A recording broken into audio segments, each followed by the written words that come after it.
अब तक आप सबों ने प्रवचन के माध्यम से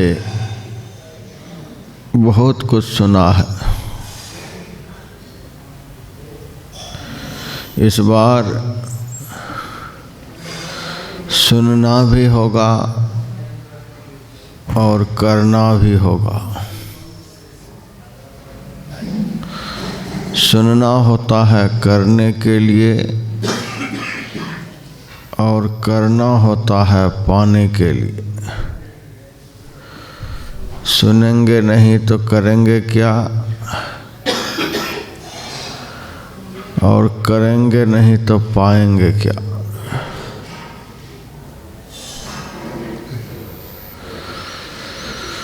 संत महापुरुषों ने बतलाया है, दो तरह से ज्ञान की प्राप्ति होती है। सुनकर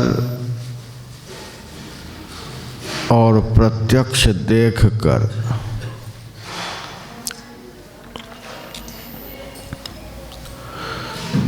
सुना हुआ ज्ञान कमजोर होता है और देखा हुआ ज्ञान मजबूत होता है।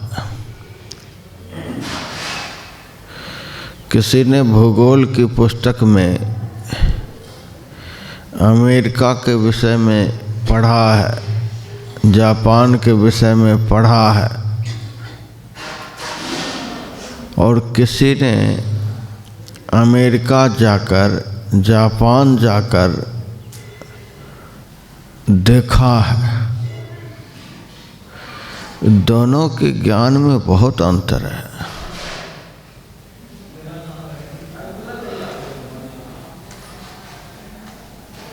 पढ़ा हुआ व्यक्ति संशय में पड़ा रहता है, पता नहीं पढ़े तो हैं, लेकिन जैसा पढ़े हैं वैसा है कि नहीं है, देखा तो नहीं है। और देखा हुआ व्यक्ति संशय में नहीं रहता, उनको दृढ़ विश्वास है कि मैंने आँखों से देखा है, ऐसा ही है। श्रीमद् भागवत महापुराण के महात्म्य में आत्मदेव नामक ब्राह्मण की कथा आती है। वह ब्राह्मण तुंगभद्रा नदी के तट पर अनपव नामक नगर में रहता था।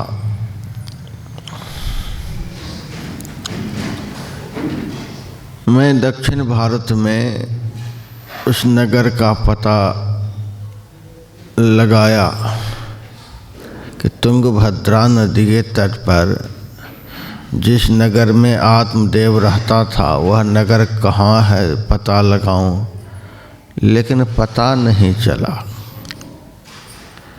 बहुत खोज किया तो पढ़ तो लिया था, लेकिन जब प्रत्यक्ष देखने को गया तो पता नहीं चला। उसी तरह से पढ़ा हुआ ज्ञान जो है, पुस्तकीय ज्ञान जो है, उसमें स्थिरता नहीं होती है, दृढ़ विश्वास नहीं होता है। लेकिन प्रत्यक्ष देखा हुआ जो ज्ञान होता है उसमें दृढ़ विश्वास होता है। संत महापुरुष कहते हैं, ईश्वर के विषय में संत महापुरुषों की शरण में जाकर सुनो, लेकिन केवल सुनकर ही नहीं रह जाओ,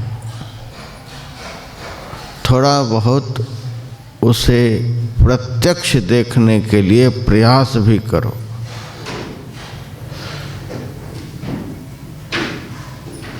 श्रोताओं की श्रद्धा होती है संतों के प्रति, हाथ जोड़कर कहते हैं, महाराज आप तो सब कुछ जानते हैं, आप तो जाने जान हैं।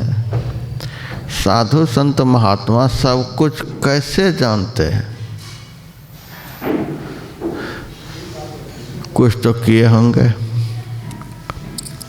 यदि आप लोगों से पूछा जाए कि साधु संत कैसे सब कुछ जानते हैं, क्या उन्होंने जादू मंत्र सीख लिया है, टोटके जानते हैं, मसान की सिद्धि की है, श्मशान घाट में जाकर के भूतों को जगाया है? नहीं। आप ही लोग कहेंगे कि साधु संत महात्मा ने भजन किया है, भजन के द्वारा उन्होंने भगवान का दर्शन किया है, उस दर्शन के बल पर उसका आत्मिक विकास हुआ है और उस आत्मिक विकास के बल पर वे सबके अंदर की बात को जानते हैं। हम भी मनुष्य हैं और वे भी मनुष्य हैं, लेकिन उनके लिए कहते हैं महाराज सब कुछ जानते हैं, और अपने लिए महाराज हम तो कुछ नहीं जानते। ईश्वर के विषय में तो वर्षों से सुनते आ रहे हैं, लेकिन आप कुछ नहीं जानते हैं और वे सब कुछ जानते हैं। बात क्या है? उन्होंने सुना भी और किया भी। आप लोगों ने सुना और किया नहीं, जिस कारण बैठ जाओ माता जी, प्रवचन के समय में सब बैठ जाए, बाद में प्रणाम।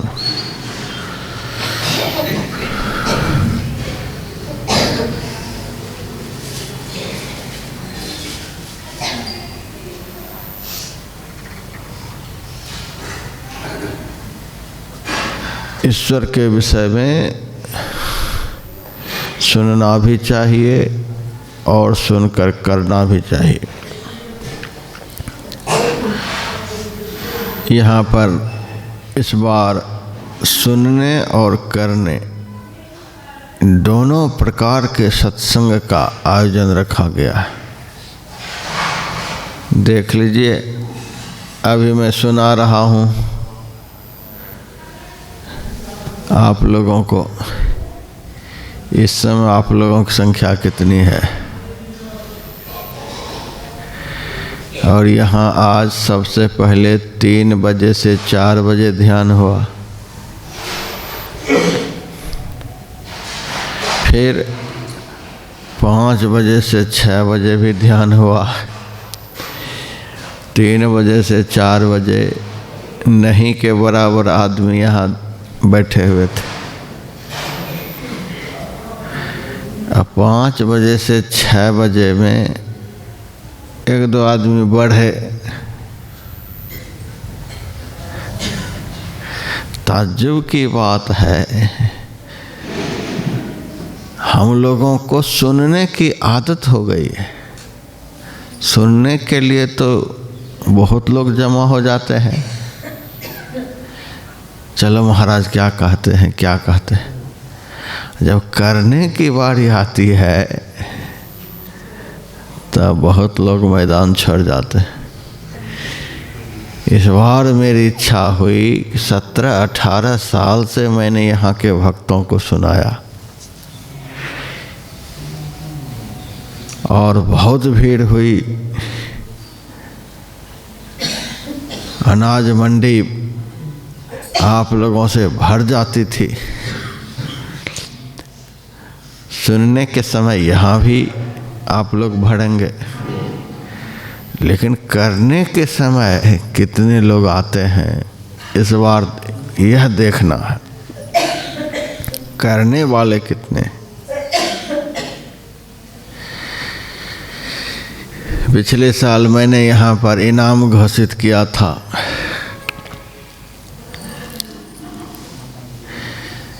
प्रवचन समाप्ति के बाद जब आप लोग उठेंगे तो नाम का सुमिरन करते करते करते घर तक पहुँचेंगे। जब दूसरे समय मैं प्रवचन सुनाने के लिए यहाँ बैठूंगा तब आप लोग जब घर से यहाँ के लिए चलेंगे तो नाम का सिमरन करते करते यहाँ पहुँचेंगे।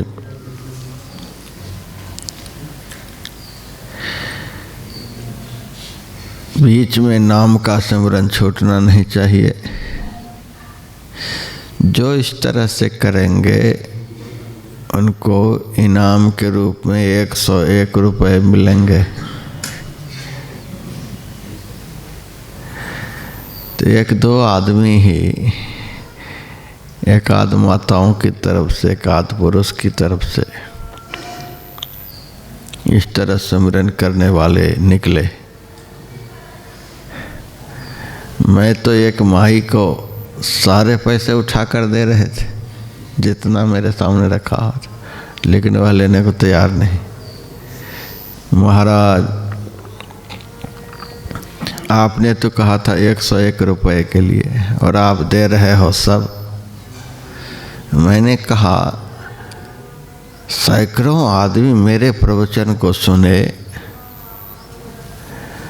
लेकिन करने वाले इनमें से एक दो ही निकले।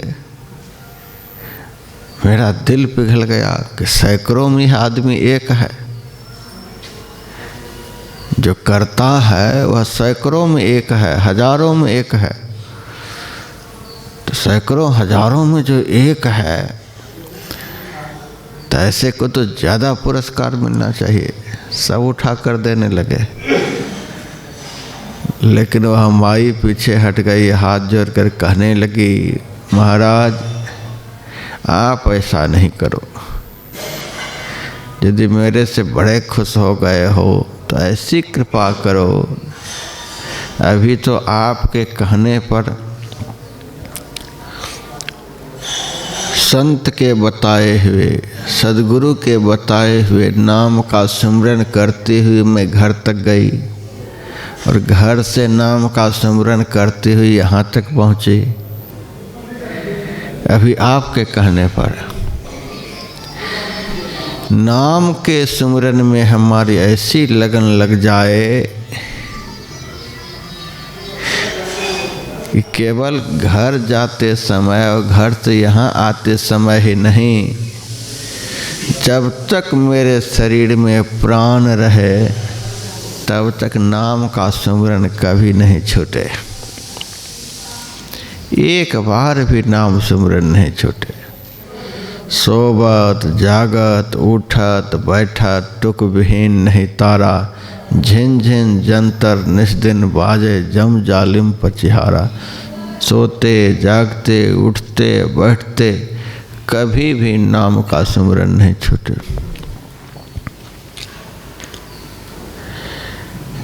कहिए कितनी बड़ी बात है।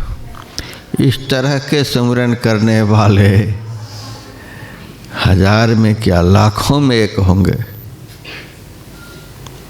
ऐसी जिनकी लगन लग गई है कि नाम का सिमरन जगह में कौन कहे, सोए हुए में भी नहीं छूट रहा है। लाखों करोड़ों में वह एक आदमी है और उस नाम के सिमरन से उनके अंदर ऐसी शक्ति आ जाती है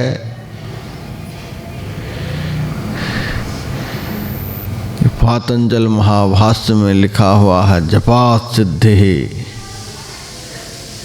अणिमा महिमा गरिमा लघिमा प्राप्ति प्राकाम ईशित वसित, 8 सिद्धियां प्राप्त हो जाती हैं। जो नाम सिमरन करने के लिए आप लोगों को बतलाया गया है, 24 घंटे में यदि एक बार भी वह सिमरन नहीं छूटे तो आपको किसी के सामने भीख मांगने की ज़रूरत नहीं कि महाराज ऐसी कृपा कर दो।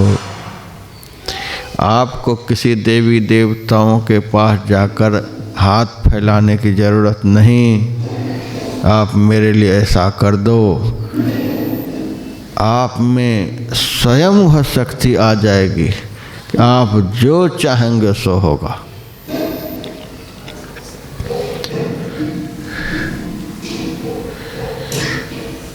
सुमिरि पवन सुत पावन नामू, सुमिरि पवन सुत पावन नामो।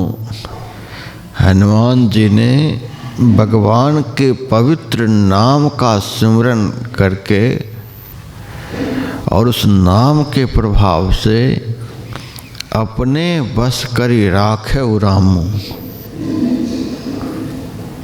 भगवान राम को उन्होंने अपने बस में कर लिया। नाम के सिमरन में जिनका वह नाम है उनको आकर्षित करने का गुण होता है। एक कुत्ता को बुलाइए, कुत्ता आपके पास आ जाएगा। आपकी बिल्ली है, बिल्ली को पुकारिए, आपकी आवाज़ को सुनकर आपकी बिल्ली आप तक आ जाएगी।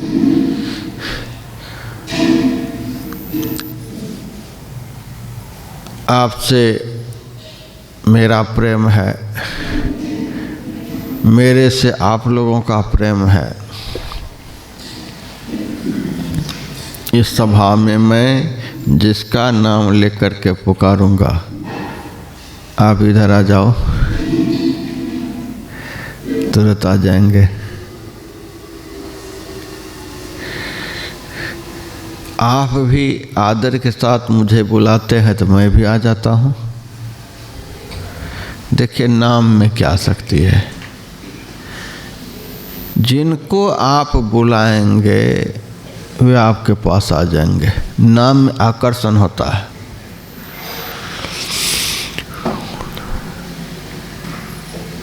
रावण के बहुत सारे पुत्र मारे गए, बहुत भाई मारे गए।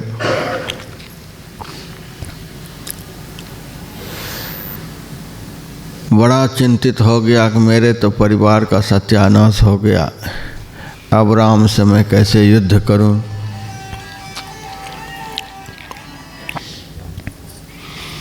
देवर्षि नारद जी उनके पास आए।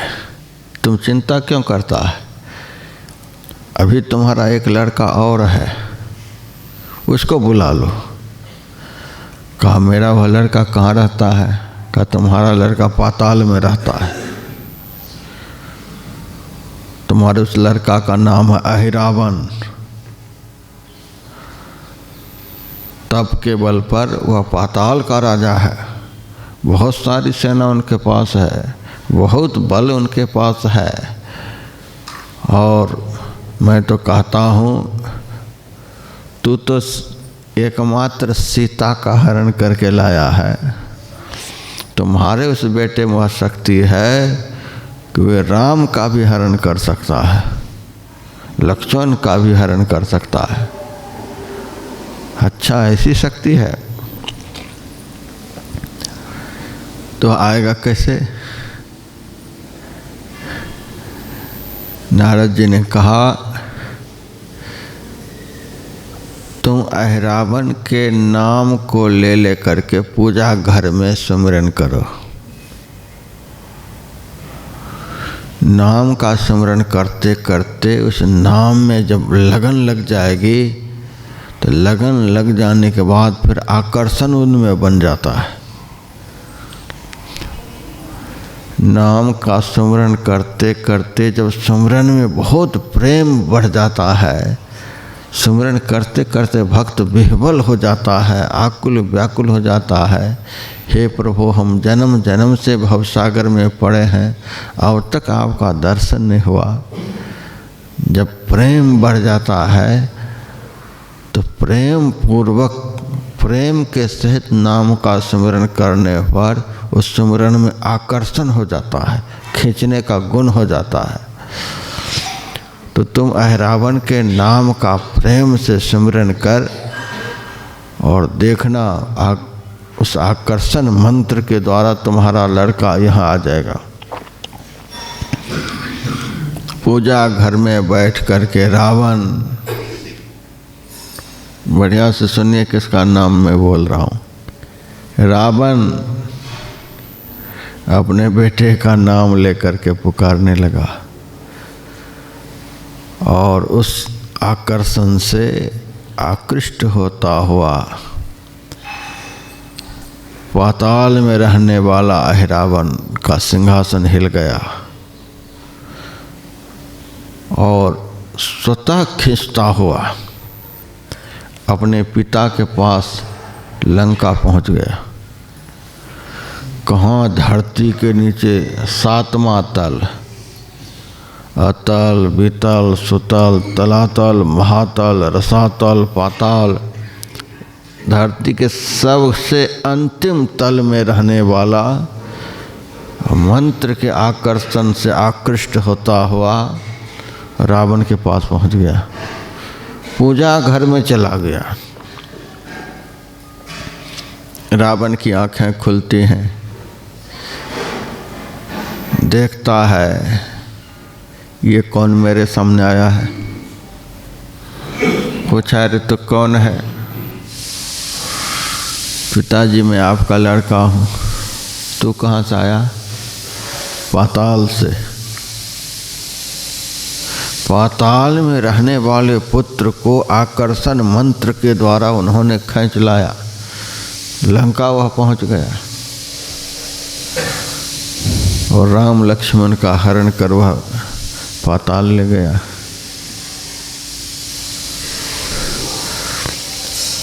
तो नाम के सिमरन में इतनी शक्ति है कि पाताल में जो पड़ा हुआ उसको भी खींच लिया जाता है।